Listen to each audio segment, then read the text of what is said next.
अवैध वाळू उपशाचा मुद्दा धाराशिव जिल्ह्यात चांगलाच तापला असून परंडा तहसील कार्यालयाच्या आवारात चक्क तहसीलदारांना गाडी अडवून धमकी दिल्याचा धक्कादायक प्रकार समोर आलाय।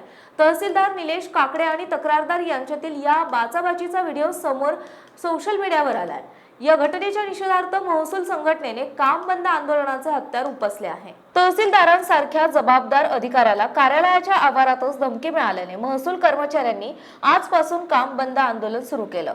तहसीलदार निलेश काकडे यांच्या तक्रारीवरून परंडा पोलीस ठाण्यात संबंधित व्यक्तीविरोधात गुन्हा दाखल करण्यात आला। आरोपीवर तातडीने कठोर कारवाई करून त्याला एमपीडीए कायद्याअंतर्गत अटक करावी, अन्यथा बेमुदत आंदोलन करण्याचा इशारा महसूल संघटनेने दिला आहे।